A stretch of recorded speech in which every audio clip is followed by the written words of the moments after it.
Duskmourn, House of Horror. Episode 3, Don't Look Back, by Mira Grant. Winter walked across the small parlor, moving with an almost rolling gait, like he was crossing the deck of a moving ship, not an unmoving house. Nico watched his feet, making note of the way the man's seemingly careless steps managed to avoid stepping on any of the moth motifs woven through the faded carpet. Looking up again, they studied their new acquaintance for a moment. Nothing about him was as casual as it seemed. From the way he walked to the strips of wallpaper worked into his clothing. If he held still in the right light, close enough to the right wall, he would all but disappear. If nothing about him was coincidental, had his presence in the freezer room been a coincidence? Or had he engineered it, the way he was engineering his walk across the floor, stepping with precision? And did it matter, one way or the other? Whether Winter had encountered them by chance or by design, he had saved them from the creature he called a Razorkin. That bought him a little trust, at least until he showed himself not to deserve it.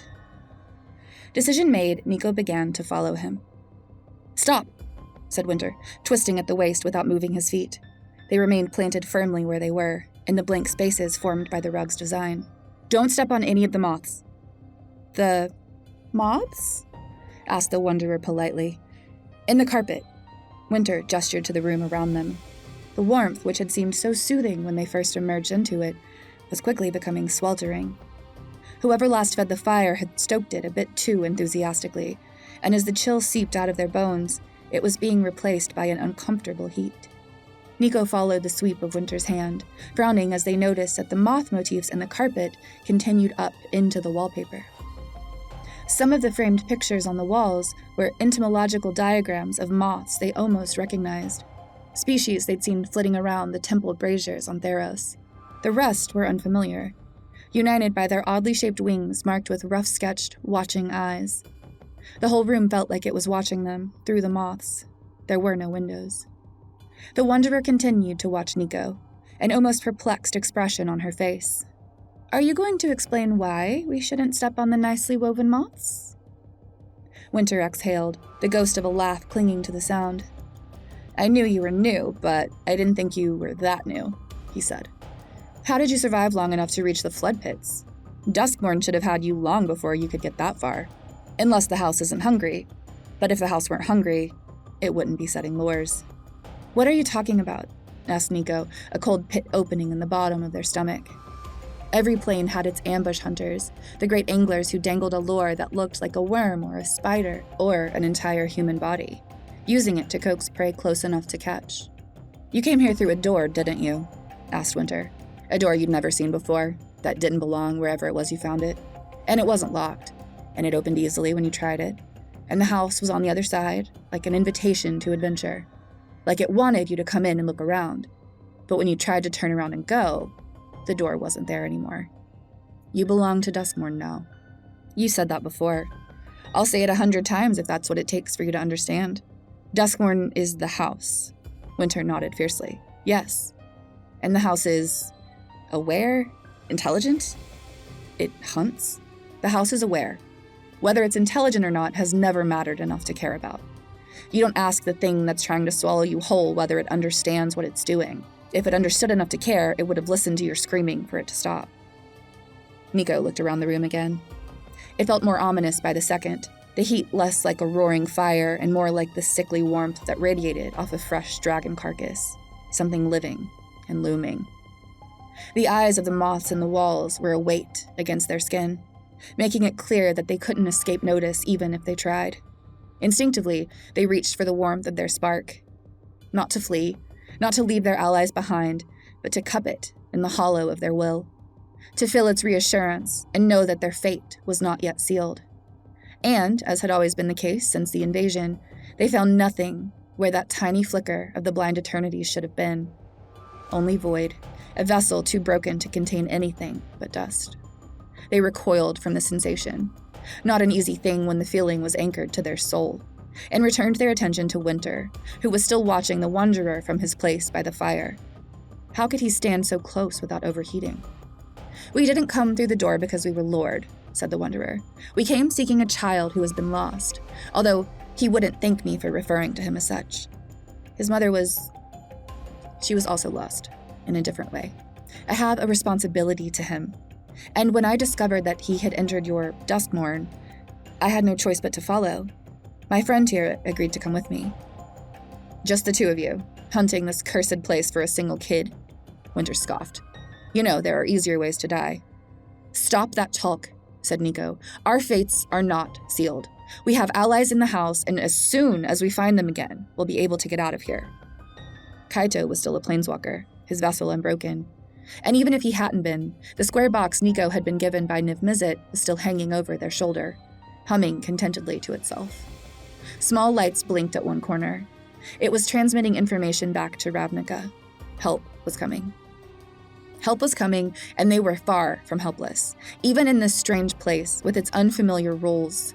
Winter was looking at them like they had made the biggest mistake the world had ever known by coming here. But they hadn't arrived by mistake. They'd been looking for Nashi, an innocent who needed their help. Nico had been no more able to refuse than they were able to cross the blind eternities under their own power. Winter scoffed again, only to freeze as the Wanderer was suddenly in front of him, having crossed the floor with quick, graceful steps that evaded the moths woven into the rug, seemingly without effort. Her sword, which had been belted at her hip, was suddenly in her hands, the blade only inches from Winter's face. It would not be wise to threaten a new ally, said the Wanderer. So this is not a threat, only a promise. Don't taunt us over things we have no way to know. Do we understand one another? Winter nodded slowly, eyes fixed on the gleaming blade of the Wanderer's sword. He didn't begin to relax until she lowered her weapon and returned it to its sheath. The house is a hunter, you say, but this time it may have bitten off more than it can chew, she said. You won't be the first one to think that, said Winter, still looking uneasy, but less so with every passing second. Duskmourn has swallowed heroes and villains without a hint of hesitation. You think you know how to survive here, because you survived wherever it was you came from. Well, you're not seasoned heroes here. You're seasoned meat. You say you have allies in the house? Were you separated, one, by impossible things? The Wanderer grimaced. The floor opened wide and swallowed our companion, she said. That was after we heard someone screaming for help in the distance, and two of our companions went running after it, said Nico. They went through a door into the hallway, and when we tried to follow them, there was a wall there. We didn't see it appear, but it can't have been there when they left. That's Duskmourn, splitting you from your friends, said Winter. It's one of the house's favorite tricks. It wants you isolated and afraid. The more frightened you are, the more the house desires you. You must have reached the threshold of fear it needed to start sending Razorkin after you, back in the freezer. It knows you're here now, if it didn't before. What was that thing? Asked Nico. Winter shrugged. A survivor once, most likely. Duskmourn repairs and rebuilds the people it takes, the same way an upholsterer might recover a couch. It beguiles the ones who manage to survive in Razorkin territory until they lose themselves and slide into a slaughterhouse skin. If you're lucky, when they catch you, they kill you. If you're not lucky, you get to join them. I don't know how much they understand of what they are, but they can be clever, and they're relentless once they have your scent. That mist back there was narrower than you think it was. And they're how this house hunts? Not just the Razorkin, said Winter. The house has many hands, and it won't stop grabbing for you until it has you. Or we escape, said the Wanderer. Winter looked at her like she had no idea what she was saying. Sure, he said, voice dry.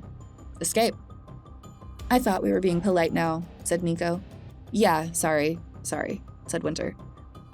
Look, you're basically beacons for every hungry thing in this house while you're so hopeful and sure of yourselves. Stick with me if you want to stay alive, and maybe we'll be lucky enough to find your friends. But you don't think we will, said Nico. I've seen this play out too many times to think you're getting a happy ending, admitted Winter. Still, stay together. Don't trust anything you see to stay the way you think it is. Don't touch the moths, even when they're just chalk drawings or someone finger painting with someone else's blood. I wouldn't touch that even if you hadn't said something, said Nico. Winter cracked a smile at that. Move fast and try not to linger in open areas, he said. Assume everything is hostile and has the potential to do you harm. Everything but those. He stabbed his fingers into the air, indicating a spot next to the Wanderer. She blinked, then turned. There, floating several feet above the parlor floor, hovered a golden dragon etched entirely of light, moving in a sinuous curve as it hung in place. The Wanderer gasped. Kyodai? She asked, then corrected herself. No, I wouldn't wish her here. This spirit is too small to be my dear one. What is this? Your glimmer, said Winter.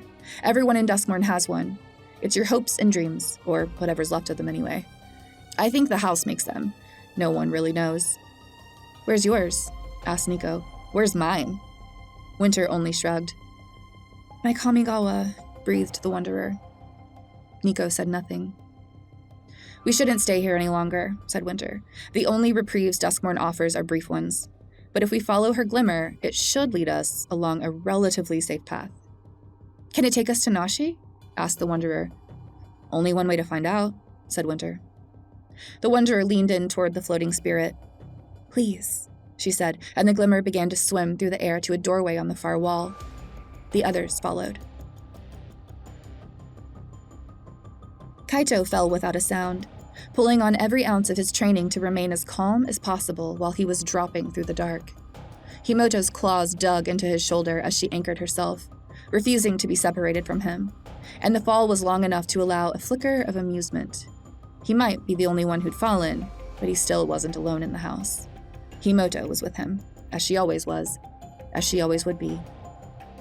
Just as it seemed he must be destined to fall forever, his descent ended in a hard impact with what felt like a forest floor. Rocks and roots dug into his hip and side, and the smell of wet loam filled his nostrils, thick and earthy. He blinked, then sat up, rubbing his eyes as he assessed himself for injuries. Given how far he'd fallen, he should have broken several bones, or at the very least, knocked himself unconscious. Instead, he ached, like he'd just done a long training session against a superior opponent without any protective gear. It was jarring. Not that he wanted to be in pain, but the implications were unnerving. How much control did the house have over what happened inside it? He stood carefully, still surrounded by total darkness, and began to breathe deeply. In and out, trying to use his remaining senses to orient himself. The smell of loam dominated everything, a thick layer across the smell of a decaying pine forest, its trees broken and dying in the absence of the sun. There was a cool dampness to the air, and a sharp scent of petrichor mingling with the trees. Fog, then the thick kind of fog that blanketed an entire forest floor and turned it treacherous even under the best of circumstances. As he breathed the forest in, the darkness began to lift. It wasn't an improvement. Revealed, the forest was just as unpleasant as Kaito had assumed. The nearest trees were rotted and leaning against each other, giving the impression that they were just waiting for an excuse to fall. The trees that weren't on the verge of coming down looked sick and listless, if listlessness could be attributed to a tree. Their branches drooped, and patches of lichen dotted their bark, gray and scabrous. Kaito shuddered and looked around, Himoto shifting on his shoulder to direct her eyes along with his and provide a little extra light. How does a house have a forest under its ballroom? Asked Kaito. Himoto chittered. Before Kaito could decide which of the many unpromising directions looked the least unpleasant, a shadow passed over him, and he tensed, crouching and looking up at the same time. Whatever it was too high to see in the dark. While the forest was no longer draped in absolute blackness, it was still about as bright as a moonless night, without even stars for the shadow's source to block. The shadow swooped by again, this time accompanied by a brilliant burst of flame that illuminated the entire beast that had been circling overhead. The fire chewed at the rotting trees, turning them to ash, as the dragon flapped its wings and circled for another pass. Kaito looked frantically around, the way now lit by the fire devouring the trees. There was nowhere to go. He could go deeper into the trees, but the trees were burning. It was better than standing still waiting to be baked alive. He began to walk as quickly as he dared across the root-twisted ground, feet hidden by the fog. He hadn't made it very far before the dragon swept by again, this time directing its fire at the motion on the forest floor. Kaito had barely a moment to realize the depth of his mistake, and then the dragon's fire was sweeping over him, blisteringly, blazingly hot, turning the world white and gold with flame. And then it was over, and he was standing in the middle of a smoking ash-strewn plain, surrounded by the remains of the burned-out forest. Something about the moment felt wrong, the way it did when Teferi used his time magic, and close on the feeling of relief came the feeling that all this had happened a very long time ago, if it had happened at all. It was a performance being put on for Kaito's benefit. or for the houses. The fire had burned the fog away. Dragons wheeled through the sky overhead, dozens of them, their attention fixed on a burning city. Occasionally, one or more would dart toward the inferno, adding another stream of fire to the damage already done. Not that there was much left to burn. Nothing moved apart from the dragons and flames. If the city had been occupied, its occupants were now gone. The sky was still dark, ripe with heavy gray clouds that crackled with lightning, filling the air with the smell of ozone. Himoto chittered. Kaito put a hand on her back, lending them both comfort, and waited for the dragons to return.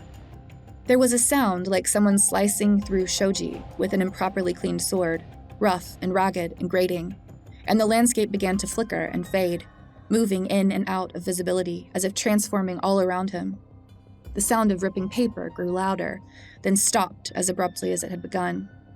The forest was gone. Instead, he appeared to be standing in an underground room with rough stone walls and a staircase in one corner, leading upward to an unseen destination. Piles of furniture and boxed-up belongings lined one wall, and the only light came from a flickering girandole hanging from the center of the ceiling. Its candles were almost burned out. Soon enough, the room would return to darkness, and he wasn't alone. Zimon's dissertation on the movement of air wasn't wrong. His training had involved learning how to know when someone was nearby just from the changes in the atmosphere around him.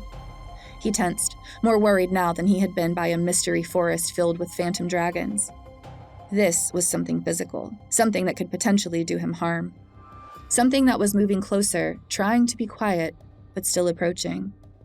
Kaito tensed further, controlling his breath to keep it light and easy, and when the feeling of presence drew too close, he whirled, driving his right fist square into the face of the slender, dark-haired man who'd been walking up behind him. Jace made an undignified squawking sound and stumbled backward, clapping one hand over his nose, which was already gushing blood. "Hello to you too," he said, voice muffled by his hand and injury. Kaito blinked and straightened, not lowering his fist just yet. "Jace? You were expecting someone else?" "I wasn't expecting— What are you doing here? You're not happy to see an old friend?" Kaito stared at him. "An old friend?" he asked. "Last time I saw you, we were trying to kill each other on New Phyrexia. Where you prevented me from stopping the Phyrexian invasion before it could begin. I'd call us roughly equal. I did it to save Kamigawa from the Silex you were trying to activate." Jace shrugged, the gesture so thoughtlessly dismissive that Kaito's fists tightened. It would have worked if we'd been faster, or if we hadn't been separated. "You're the reason we lost Nahiri. I lost myself at the same time, in case you've forgotten." Kaito narrowed his eyes. "I haven't forgotten anything," he said. "Where have you been?" "Does it matter? I'm here now." "Yes, I'm going to say it matters. It matters very much." Jace sighed, removing his hand from his nose and wiping the blood on his cloak. "I don't think it's broken if that matters to you. Want me to try again?" Himoto chittered, almost like she was encouraging Kaito to take another swing. Before he could, a groaning sound rang through the basement, seeming to pour out of the very walls. Jace and Kaito both stiffened, instinctively falling into position back to back as they braced against the coming danger. "Fight later?" asked Jace. "Fight later," Kaito agreed. "But we are going to fight. I look forward to it." The library had remained a library, to Zimon's delight and Tyvar's disappointment. He hadn't tried the stairs again, preferring to stay where he could watch over Zimone. The academic seemed to have forgotten that they were in possibly mortal peril. She was happily wandering from shelf to shelf, pulling out an endless succession of books and handing them off to Tyvar to carry to the large study table she had claimed for her research. Really, it was like seeing her in her natural environment, an environment which he presumed had very few predators, as she was completely at ease now that she had accepted her surroundings. He sat sprawled in a chair next to hers, elbow propped on the table and cheek resting on his knuckles. He would have been happy to explore if it hadn't been letting her out of his sight. In this place, he didn't trust she'd be there when he came back. Whether due to perfidy from the house or because she just wandered off into the deeper stacks, he couldn't have said. Tyvar Kell was not a man well suited to an academic setting. Every inch of him screamed that they were in the middle of a grand, terrible adventure filled with danger and the chance for glory. But what is this place, and how is this happening? Weren't enemies he could punch. All he could do was make sure Simone was safe, or as close to it as any of them could be in this terrible house. Simone frowned at something in the book she was reading, then shoved it away and pulled another toward her, eyes darting across the text with remarkable quickness. "This is a house," she finally announced. Tyvar frowned at her. "I thought that had been established." It was, but that didn't mean it was going to stay established. Sometimes, when you test a thing, you find out it isn't what you thought in the beginning. It's called camouflage. "I'm aware," said Tyvar. "We have such concepts on Kaldheim." Simone's cheeks flushed red. "I didn't mean... I'm just excited, that's all. This is a house. It was built. The original architect lived here with her family a long, long time ago, at least if I'm reading this correctly. It looked like the place has had at least a dozen owners. I had to find one of the early ones to confirm the architect." "That's a bit of a relief," said Tyvar. "Things made by hand are often easier to overcome than those made by nature." "I don't know if you've noticed, but this library is pretty focused. There's some local history. None of the names are familiar, even from the biblioplex. I don't think this is a place any of us have ever been before. But mostly, it's occultism, and the kind of magic that makes Professor Vess recommend you rethink your academic goals." "Bad magic." "Magic isn't inherently good or bad any more than a mathematical equation is, but some of it is so based on entropy and weaponized obligation that bad magic is probably the best way to describe it." Simone looked back at her book, shaking her head. "I don't know why anyone would want to study this stuff, but look, someone studied it pretty hard." Tyvar looked obligingly. The book she was looking at now had extensive notes in the margins, written in dark ink with a strangely effervescent hand, as if the one who made them had treated this as a marvelous game. "Do you think this academically unpleasant magic is the reason the house is behaving in its current manner?" "I'd be shocked if they weren't related," said Simone. "Some of these spells are the sort of thing that could distort space and time if you cast them in the right order, and I'm not really sure how some of these rituals would even work." The monitoring device she had been given by Niv-Mizzet beeped, the sound bright and out of place in the library. Simone patted the box with one hand and kept reading. A fleshy, ripping sound, moist and visceral, echoed from the nearest corridor of bookshelves, not seeming to grow any quieter as it moved away from its source. Tyvar straightened, attention snapping toward the sound. "Simone, I think if you drained an entire person's life force, you might be able to—" "Simone!" She lifted her head. "Your college education is not preparing you properly for survival," said Tyvar, knocking his chair over as he stood and faced the sound. The bookshelves were beginning to twist, almost, warping into strange, asymmetrical shapes. The books were warping with them, becoming something entirely new. It hurt his eyes to watch, and so he didn't allow himself to look away.